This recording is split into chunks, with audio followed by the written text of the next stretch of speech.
बृहस्पतिवार व्रत कथा, पूजा विधि व आरती सहित।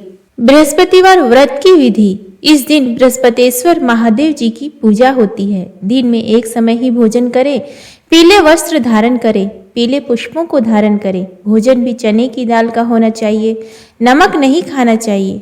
पीले रंग का फूल, चने की दाल, पीले कपड़े तथा पीले चंदन से पूजा करनी चाहिए। पूजन के पश्चात कथा सुननी चाहिए। इस व्रत के करने से बृहस्पति जी अति प्रसन्न होते हैं तथा धन और विद्या का लाभ होता है। स्त्रियों के लिए यह व्रत अति आवश्यक है। इस व्रत में केले का पूजन होता है। प्राचीन समय की बात है, भारत में एक राजा राज्य करता था। वह बड़ा प्रतापी तथा दानी था। वह नित्य प्रति मंदिर में भगवत दर्शन करने जाता था। वह ब्राह्मण और गुरु की सेवा किया करता था। उसके द्वार से कोई भी याचक निराश होकर नहीं लौटता था। वह प्रत्येक गुरुवार को व्रत रखता एवं पूजन करता था। हर दिन गरीबों की सहायता करता था। परंतु यह सब बातें उसकी रानी को अच्छी नहीं लगती थी। वह न व्रत करती और ना किसी को एक भी पैसा दान में देती थी। वह राजा से भी ऐसा करने को मना किया करती थी। एक समय की बात है कि राजा शिकार खेलने वन को चले गए। घर पर रानी और दासी थी। उस समय गुरु बृहस्पति साधु का रूप धारण कर राजा के दरवाजे पर भिक्षा मांगने आए। साधु ने रानी से भिक्षा मांगी तो वह कहने लगी, हे साधु महाराज, मैं इस दान और पुण्य से तंग आ गई हूँ। इस कार्य के लिए मेरे तो पतिदेव ही बहुत हैं। अब आप ऐसी कृपा करें कि सारा धन नष्ट हो जाए तथा मैं आराम से रह सकूं। साधु रूपी बृहस्पति देव ने कहा, हे देवी, तुम बड़ी विचित्र हो। संतान और धन से कोई दुखी नहीं होता है, इसको सभी चाहते हैं। पापी भी पुत्र और धन की इच्छा करता है। अगर तुम्हारे पास अधिक धन है तो भूखे मनुष्यों को भोजन कराओ, प्याऊ लगवाओ, ब्राह्मणों को दान दो, धर्मशालाएं बनवाओ, कुआं, तालाब, बावड़ी, बाग बगीचे आदि का निर्माण कराओ तथा निर्धनों की कुंवारी कन्याओं का विवाह कराओ, साथ ही यज्ञादि करो। इस प्रकार के कर्मों से आपके कुल का और आपका नाम परलोक में भी सार्थक होगा एवं तुम्हें भी स्वर्ग की प्राप्ति होगी। परंतु रानी साधु की इन बातों से खुश नहीं हुई। उसने कहा, हे साधु महाराज, मुझे ऐसे धन की आवश्यकता नहीं जिसको मैं अन्य लोगों को दान देती फिरूं तथा जिसको रखने और संभालने में ही मेरा सारा समय नष्ट हो जाए। साधु ने कहा, हे देवी, यदि तुम्हारी ऐसी ही इच्छा है तो जैसा मैं तुम्हें बताता हूँ तुम वैसा ही करना। बृहस्पतिवार के दिन घर आंगन को गोबर से लीपना, अपने केसों को पीली मिट्टी से धोना, केसों को धोते समय स्नान करना, राजा से कहना वह हजामत करवाए, भोजन में मांस मदिरा खाना, कपड़े धोबी के यहाँ धुलने देना। इस प्रकार 7 बृहस्पतिवार करने से तुम्हारा सारा धन नष्ट हो जाएगा। यह कहकर साधु महाराज रूपी बृहस्पति देव अंतर ध्यान हो गए। रानी ने साधु के कहे अनुसार 7 बृहस्पतिवार तक वैसा ही करने का विचार किया। साधु के बताए अनुसार कार्य करते हुए केवल 3 बृहस्पतिवार ही बीते थे कि उसकी समस्त धन संपत्ति नष्ट हो गई। भोजन के लिए दोनों समय परिवार तरसने लगा तथा सांसारिक भोगों से दुखी रहने लगा। तब राजा रानी से कहने लगा कि हे रानी, तुम यहाँ पर रहो, मैं दूसरे देश को जाता हूँ, क्योंकि यहाँ पर मुझे सभी मनुष्य जानते हैं, इसलिए मैं यहाँ पर कोई काम नहीं कर सकता। मैं अब परदेश जा रहा हूँ, वहाँ कोई काम धंधा करूँगा, शायद हमारे भाग्य बदल जाए। ऐसा कहकर राजा परदेश चला गया। वह वहाँ जंगल से लकड़ी काट कर लाता और शहर में बेचता। इस तरह जीवन व्यतीत करने लगा। इधर राजा के बिना रानी और दासियां दुखी रहने लगी। किसी दिन भोजन मिलता और किसी दिन जल पीकर ही रह जाती। एक समय रानी और दासियों को 7 दिन बिना भोजन के व्यतीत करने पड़े। तो रानी ने अपनी दासी से कहा, हे दासी, यहाँ पास के ही नगर में मेरी बहन रहती है। वह बड़ी धनवान है। तू उसके पास जा और वहां से 5 सेर बेजर मांग कर ले आ, जिससे कुछ समय के लिए गुजारा हो जाएगा। दासी रानी की बहन के पास गई। रानी की बहन उस समय पूजा कर रही थी। बृहस्पतिवार का दिन था। दासी ने रानी की बहन से कहा, हे रानी, मुझे आपकी बहन ने भेजा है, मुझे 5 सेर बेजर दे दो। दासी ने यह बात अनेक बार कही, परंतु रानी की बहन ने कोई उत्तर नहीं दिया, क्योंकि वह उस समय बृहस्पतिवार की कथा सुन रही थी। जब दासी को रानी की बहन से कोई उत्तर नहीं मिला तो वह बहुत दुखी हुई। उसे क्रोध भी आया। वह लौट कर रानी से बोली, हे रानी, आपकी बहन बहुत ही घमंडी है। वह छोटे लोगों से बात भी नहीं करती। मैंने उससे कहा तो उसने कोई उत्तर नहीं दिया। मैं वापस चली आई। रानी बोली, हे दासी, इसमें उसका कोई दोष नहीं है। जब बुरे दिन आते हैं तब कोई सहारा नहीं देता। अच्छे बुरे का पता विपत्ति में ही लगता है। जो ईश्वर की इच्छा होगी वही होगा। यह सब हमारे भाग्य का दोष है। उधर रानी की बहन ने सोचा कि मेरी बहन की दासी आई थी, परंतु मैं उसे कुछ बोल नहीं सकी, इससे वह बहुत दुखी हुई होगी। अतः कथा सुन और विष्णु भगवान का पूजन समाप्त कर वह अपनी बहन के घर गई और कहने लगी, हे बहन, मैं बृहस्पतिवार का व्रत कर रही थी, तुम्हारी दासी हमारे घर गई थी, परंतु जब तक कथा होती है तब तक हम लोग ना उठते हैं और ना बोलते हैं, इसलिए मैं नहीं बोली। कहो दासी क्यों गई थी? रानी बोली, बहन, हमारे घर अनाज नहीं था, वैसे तुमसे कोई बात छुपी नहीं है, इस कारण मैंने दासी को तुम्हारे पास 5 सेर बेझर लेने के लिए भेजा था। रानी की बहन बोली, बहन देखो, बृहस्पति भगवान सबकी मनोकामना पूर्ण करते हैं, देखो शायद तुम्हारे घर में ही अनाज रखा हो। यह सुनकर दासी घर के अंदर गई तो वहां उसे एक बड़ा बेझर का भरा मिला। उसे बड़ी हैरानी हुई क्योंकि उसने एक एक बर्तन देख लिया था। उसने बाहर आकर रानी को बताया। दासी अपनी रानी से कहने लगी, हे रानी, देखो वैसे हमको जब अन्न नहीं मिलता तो हम रोज ही व्रत करते हैं, अगर इनसे इस व्रत की विधि और कथा पूछ ली जाए तो उसे हम भी कर लिया करेंगे। दासी के कहने पर रानी ने अपनी बहन से बृहस्पतिवार व्रत के बारे में पूछा। उसकी बहन ने बताया, हे रानी बहन, बृहस्पतिवार को सूर्योदय से पूर्व उठकर स्नान करके बृहस्पतिवार का व्रत करना चाहिए, लेकिन उस दिन सिर नहीं धोना चाहिए। बृहस्पतिवार के व्रत में चने की दाल और मुनक्कों से विष्णु भगवान का केले के वृक्ष की जड़ से पूजन करें तथा दीपक जलाएं। उस दिन एक ही समय भोजन करें, भोजन पीले खाद्य पदार्थ का करें तथा कथा सुने। इस प्रकार करने से गुरु भगवान प्रसन्न होते हैं, अन्न पुत्र धन देते हैं। इस तरह व्रत और पूजन की विधि बताकर रानी की बहन अपने घर लौट आई। रानी और दासी दोनों ने निश्चय किया कि वे बृहस्पति देव भगवान का पूजन जरूर करेंगी। 7 दिन बाद जब बृहस्पतिवार आया तो उन्होंने व्रत रखा। घुड़साल में जाकर चना और गुड़ बीन लाई तथा उसकी दाल से केले की जड़ में विष्णु भगवान का पूजन किया। अब भोजन कहाँ से आए? दोनों बड़ी दुखी हुई, परंतु उन्होंने व्रत किया था, इस कारण बृहस्पति देव भगवान प्रसन्न थे। वे एक साधारण व्यक्ति के रूप में 2 थालों में सुंदर पीला भोजन लेकर आए और दासी को देकर बोले, हे दासी, यह भोजन तुम्हारे और रानी के लिए है, तुम दोनों करना। दासी भोजन पाकर बड़ी प्रसन्न हुई और रानी से बोली, रानी जी भोजन कर लो। रानी को भोजन आने के बारे में कुछ पता नहीं था, इसलिए वह दासी से बोली, जा तू ही भोजन कर, क्योंकि तू हमारी व्यर्थ में हंसी उड़ाती है। दासी बोली, एक व्यक्ति अभी भोजन दे गया है। रानी कहने लगी, वह भोजन तेरे लिए ही दे गया है, तू ही भोजन कर। दासी ने कहा, वह व्यक्ति हम दोनों के लिए 2 थालों में भोजन दे गया है, इसलिए मैं और आप दोनों ही साथ साथ भोजन करेंगे। फिर दोनों ने गुरु भगवान को नमस्कार कर भोजन प्रारंभ किया।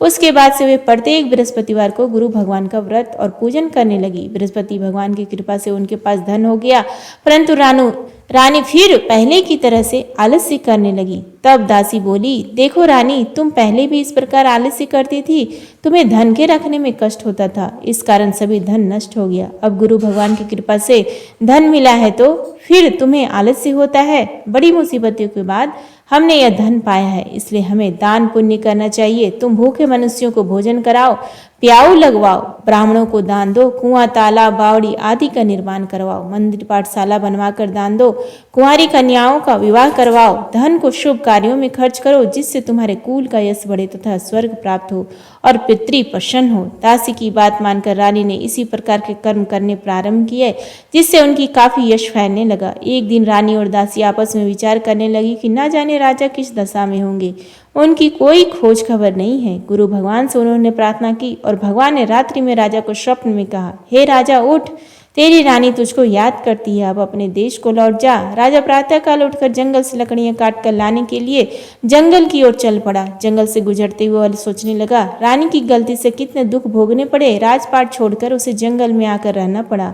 जंगल से लकड़ियां काट कर उन्हें बेचकर गुजारा करना पड़ा। उसी समय उस जंगल में बृहस्पति देव एक साधु का रूप धारण कर आए और राजा के पास आकर बोले, हे लकड़हारे, तुम इस सुनसान जंगल में किस चिंता में बैठे हो, मुझे बतलाओ। यह सुन राजा के नेत्रों में जल भर आए और साधु की वंदना कर बोला, हे प्रभु, आप सब कुछ जानने वाले हैं। इतना कहकर राजा ने साधु को अपनी संपूर्ण कहानी सुना दी। महात्मा तो स्वभाव से ही दयालु होते हैं। वे राजा से बोले, हे राजन, तुम्हारी पत्नी ने बृहस्पति देव के प्रति अपराध किया था, जिसके कारण तुम्हारी यह दशा हुई है। अब तुम किसी प्रकार की चिंता मत करो, भगवान तुम्हें पहले से अधिक धन देंगे। देखो, तुम्हारी पत्नी ने बृहस्पतिवार का व्रत करना प्रारंभ कर दिया है। अब तुम भी बृहस्पतिवार का व्रत करके चने की दाल व गुड़ और जल को लोटे में डालकर केले के पत्ते से भगवान विष्णु का पूजन किया करो। फिर कथा कहो या सुनो, भगवान तुम्हारी सब मनोकामनाओं को पूर्ण करेंगे। साधु को प्रसन्न देखकर राजा बोला, हे प्रभु, मुझे लकड़ी बेचकर इतना पैसा भी नहीं बचता जिससे भोजन करने के उपरांत कुछ बचा सकूं। मैंने रात्रि में अपनी रानी को व्याकुल देखा है। मेरे पास कोई साधन नहीं जिससे समाचार जान सकूं। फिर मैं बृहस्पतिवार की कौन सी कहानी कहूं या सुनूं? मुझको तो कुछ भी मालूम नहीं है। साधु ने कहा, हे राजा, तुम किसी बात की चिंता मत करो। बृहस्पतिवार के दिन तुम रोजाना की तरह लकड़ियां लेकर शहर में जाओ। तुम्हें रोज से दोगुना धन प्राप्त होगा, जिससे तुम भली भांति भोजन कर लोगे तथा बृहस्पति देव की पूजा का सामान भी आ जाएगा। बृहस्पति देव की कथा इस प्रकार है। प्राचीन काल में एक बहुत ही निर्धन ब्राह्मण था। उसके कोई संतान नहीं थी। वह नित्य पूजा पाठ करता, परंतु उसकी स्त्री बहुत ही मालिनता के साथ रहती थी। वह न स्नान करती और न किसी देवता का पूजन करती। प्रातःकाल उठते ईश्वर प्रथम भोजन करती, बाद में कोई अन्य कार्य करती। ब्राह्मण देवता बहुत दुखी रहते थे। पत्नी को बहुत समझाते, किंतु उसका कोई परिणाम न निकलता।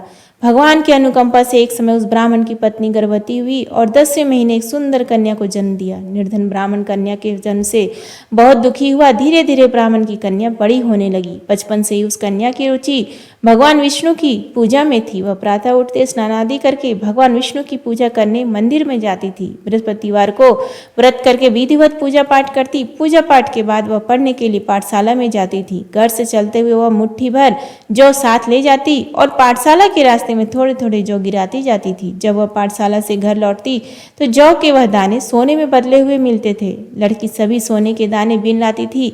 एक दिन जब वह सोने के दानों को साफ कर रही थी तो उसकी माँ ने कहा, बेटी, सोने के दाने साफ करने के लिए सोने का सूप भी होना चाहिए।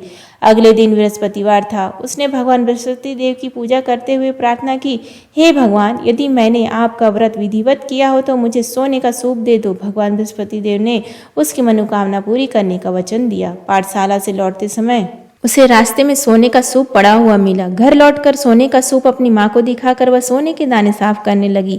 उसी समय नगर का राजकुमार उसके घर के पास से गुजरा। उस सुंदर लड़की को सोने के सूप में जौ साफ करते देखकर राजकुमार उस पर मोहित हो गया। महल में लौटकर राजकुमार ने राजा से उस लड़की से विवाह करने की इच्छा प्रकट की। तो राजा ने ब्राह्मण को महल में बुलाकर राजकुमार से उसकी लड़की के विवाह करने की बात कही। ब्राह्मण तैयार हो गया। धूमधाम से उस लड़की का विवाह राजकुमार से हो गया। दुल्हन बनकर ब्राह्मण की लड़की महल में चली गई। लड़की के चले जाने से ब्राह्मण फिर निर्धन हो गया। उसे कई कई दिन भोजन भी नहीं मिलता था। बहुत दुखी होकर ब्राह्मण एक दिन अपनी लड़की के पास गया। अपने पिता से निर्धनता का समाचार सुनकर उसे बहुत सा धन देकर पिता को विदा किया। उस धन से ब्राह्मण के कुछ दिन तो आराम से गुजर गए, लेकिन जल्दी ही फिर भूखों मरने की हालत हो गई। ब्राह्मण अपनी लड़की से धन लेने के लिए फिर महल में पहुंचा। लड़की ने पिता की बुरी हालत देखकर कहा, पिताजी, आखिर आप कब तक मुझसे धन लेकर जीवन यापन करेंगे? आप कोई ऐसा उपाय क्यों नहीं करते जिससे आपका घर धन संपत्ति से भर जाए? ब्राह्मण ने कहा, मैं तेरी माँ को बहुत समझा लिया, पर उसकी समझ में कुछ नहीं आता। उसका फूहड़पन नष्ट हो तो घर की निर्धनता भी दूर हो जाए। तब कुछ सोचकर लड़की ने पिता से कहा, पिताजी, आप कुछ दिनों के लिए माँ को मेरे पास छोड़ जाओ। तब कुछ सोचकर ब्राह्मण पत्नी को लड़की के पास महल में छोड़ आया। लड़की ने अपनी माँ से कहा, माँ, तुम प्रातः काल उठकर स्नान आदि करके भगवान बृहस्पति देव विष्णु जी की पूजा अवश्य करना। पूजा करने से तुम्हारी निर्धनता अवश्य दूर हो जाएगी। लेकिन उसकी माँ ने उसकी कोई बात नहीं मानी। तब क्रोधित होकर लड़की ने अपनी माँ को एक कक्ष में बंद कर दिया। सूर्योदय के समय माँ को उठाकर जबरदस्ती उसे स्नान कराया और फिर मंदिर में ले जाकर भगवान बृहस्पति देव की पूजा कराई। कुछ दिनों तक ऐसा करने से माँ की बुद्धि में परिवर्तन हुआ और वह स्वयं बृहस्पतिवार का व्रत रखने लगी। उससे व्रत रखने से ब्राह्मण के घर में भगवान विष्णु के अनुकंपा से धन की वर्षा होने लगी। दोनों पति पत्नी धन संपत्ति पाकर आनंद पूर्वक जीवन यापन करते हुए विष्णु धाम को चले गए। लकड़हारा बने राजा ने उन साधु से भगवान बृहस्पति देव की कथा सुनकर बृहस्पतिवार का व्रत करके भगवान विष्णु की पूजा की। उस दिन से उसके सभी क्लेश दूर हो गए। लेकिन अगले बृहस्पतिवार को कामकाज में अधिक व्यस्त रहने के कारण उसने भगवान बृहस्पति देव का व्रत नहीं किया था। भगवान बृहस्पति देव लकड़हारे से क्रोधित हो गए और उसे भूल की सजा दी। उस दिन नगर के राजा ने नगर में घोषणा करके सबको सूचित किया, प्रत्येक नागरिक मेरे महल में भोजन करने आए। जो नहीं आएगा उसे अपराधी मानकर भारी दंड दिया जाएगा। लकड़हारा बने राजा ने उस नगर के राजा की घोषणा तो सुनी, लेकिन जंगल से लकड़ी काट कर लाने और उन्हें बेचने में देर हो जाने के कारण वह समय पर भोजन में नहीं जा सका। अतः राजा के सैनिक लकड़हारे को पकड़कर महल में ले गए। राजा ने उसे महल के एक कक्ष में बैठाकर भोजन कराया। उस कक्ष में एक खूंटी पर रानी का सोने का हार लटका हुआ था। लकड़हारा अकेला उस कक्ष में भोजन कर रहा था। तभी उसने एक आश्चर्यजनक घटना घटती देखी। देखते ही देखते वह खूंटी हार को निगल गई। थोड़ी देर के बाद राजा ने हार को गायब देखा तो लकड़हारे को कारावास में डलवा दिया। लकड़हारा मन ही मन अपने भाग्य को कोसने लगा। तभी उसे जंगल में मिले साधु को स्मरण हो आया। थोड़ी देर में भगवान बृहस्पति देव सन्यासी के रूप में उसके सामने प्रकट हुए और कहा, हे लकड़हारे, तूने भगवान बृहस्पति देव की पूजा नहीं की, इसी कारण तुम्हें कष्ट हुआ है। लेकिन अब चिंता मत करो, बृहस्पतिवार के दिन कारागार के दरवाजे पर तुम्हें कुछ पैसे पड़े हुए मिलेंगे। उन पैसों से भगवान बृहस्पति देव का व्रत करके उनकी पूजा करोगे तो तुम्हारे सब दुख नष्ट हो जाएंगे। बृहस्पतिवार के दिन दरवाजे पर पड़े मिले पैसों से चने और गुड़ मंगाकर लकड़हारे ने बृहस्पतिवार की कथा कही। तो भगवान बृहस्पति देव ने प्रसन्न होकर उस नगर के राजा को स्वप्न में लकड़हारे को कारागार से मुक्त करने को कहा। सुबह राजा ने अपने कक्ष में आकर देखा तो खूंटी पर रानी का हार टंगा हुआ था। राजा ने लकड़हारे को मुक्त कर दिया और उसे धन और आभूषण देकर विदा कर दिया। लकड़हारा बना राजा उस नगर के से चलकर अपने नगर में पहुंचा तो उस नगर में कुएं, धर्मशाला, बाग बगीचे देखकर बहुत प्रसन्न हुआ। राजा ने किसी से पूछा, ये कुएं, धर्मशालाएं किसने बनवाई? सबने उसे बताया कि ये सब रानी और उसकी दासी ने बनवाए हैं। राजा ने महल में पहुंचा तो रानी ने उसका भव्य स्वागत किया। तब राजा ने निश्चय किया कि सप्ताह में एक बार तो सभी बृहस्पति देव का व्रत तथा पूजन करते हैं, परंतु मैं प्रतिदिन व्रत किया करूंगा तथा दिन में 3 बार कथा कहा करूंगा। अब राजा हर समय दुशाले में चने की दाल बांधे रहता था तथा दिन में 3 बार बृहस्पति देव की कथा कहता। कुछ दिनों के बाद राजा को अपनी बहन की याद आई। एक दिन घोड़े पर सवार होकर राजा अपनी बहन से मिलने चल दिया। अभी राजा नगर के बाहर पहुंचा ही था कि उसने कुछ लोगों को एक शव को ले जाते हुए देखा। राजा को स्मरण हो आया कि आज उसने किसी को बृहस्पति देव की व्रत की कथा नहीं सुनाई है। राजा ने उन लोगों को रोककर कहा, भाइयों, आप शव को ले जाने से पहले मुझसे बृहस्पति देव की कथा सुन ले। लोगों ने राजा पर क्रोधित होते हुए कहा, तुम पागल तो नहीं हो? लेकिन कुछ बड़े बूढ़े लोगों ने कहा, अच्छा भाई, साथ में चलते चलते तुम अपनी कथा भी सुना लो।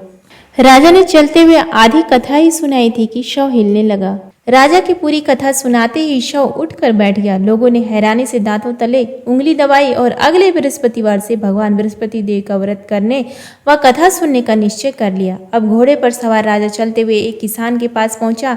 किसान अपने खेत में हल चला रहा था। राजा ने कहा, अरे भाई, मुझसे बृहस्पतिवार की कथा सुन लो। किसान झुंझलाकर बोला, अरे भाई, देख नहीं रहे, जितनी देर तक तुम्हारी कथा सुनूंगा उतनी देर में तो पूरे खेत में हल चला लूंगा। राजा निराश होकर चलने लगा। तभी किसान के बैल लड़खड़ाकर जमीन पर जा गिरे। किसान के पेट में भी जोरों का दर्द होने लगा। उस किसान की पत्नी जब खाना लेकर आई तो उसने किसान से इस बारे में पूछा। किसान ने घुड़सवार की पूरी कहानी सुनाई। किसान की पत्नी दौड़ती हुई राजा के पास पहुंचकर हाथ जोड़कर बोली, भैया, मैं तुम्हारी कथा सुनने को तैयार हूँ। राजा ने उसके साथ खेत पर पहुंचकर बृहस्पतिवार की कथा सुनाई। तभी बैल उठकर खड़े हो गए। किसान के पेट का दर्द भी तुरंत ठीक हो गया। राजा अपनी बहन के घर पहुंचा तो उसकी बड़ी आवभगत हुई। अगले दिन सुबह उठकर राजा ने देखा घर के सभी लोग भोजन कर रहे हैं। किसी भूखे को बृहस्पतिवार की कथा सुनाए बिना राजा भोजन नहीं करता था। उसने बहन से कहा, बहन, क्या घर में कोई ऐसा व्यक्ति है जिसने अभी तक भोजन न किया हो? उसकी बहन बोली, भैया, हमारे घर में तो क्या, आपको पूरे नगर में कोई ऐसा व्यक्ति नहीं मिलेगा जिसने सुबह सुबह भोजन नहीं किया हो। तब राजा ने बहन के घर से निकलकर उस नगर में बिना भोजन किए व्यक्ति की तलाश की। एक गडरिये के घर में उसका बेटा बीमार होने के कारण भूखा रह गया था। राजा ने उसको जाकर बृहस्पतिवार की कथा सुनाई। कथा सुनते गडरिये का बीमार बेटा बिल्कुल ठीक हो गया। सबने राजा की बहुत प्रशंसा की। एक दिन राजा ने अपनी बहन से कहा, बहन, अब हम अपने घर जाना चाहते हैं, तुम भी हमारे साथ चलो, कुछ दिन वहां रहकर लौट आना। राजा की बहन ने अपनी सास से पूछा तो सास ने ताने देते हुए कहा, बहू, मायके जाना हो तो अकेली जाना, मेरे पोतों को नहीं ले जाना। तुम्हारे भाई की कोई संतान नहीं है, कहीं तुम्हारी भाभी मेरे पोतों पर कोई जादू टोना ना कर दे। दूसरे कक्ष में बहन की सास की बातें सुनकर राजा दुखी मन से अकेला ही अपने घर लौट गया। रानी ने राजा से कहा, आप तो अपनी बहन को साथ लाने की बात कहकर गए थे, फिर बहन को साथ क्यों नहीं लाए? तब राजा ने दुखी होते हुए कहा, रानी हम निसंतान है, इसलिए कोई हमारे घर आना पसंद नहीं करता। रानी ने राजा को समझाया, हे प्राणनाथ, हमें बृहस्पति देव ने सब कुछ दिया है, अब भगवान बृहस्पति देव हमें संतान भी अवश्य देंगे।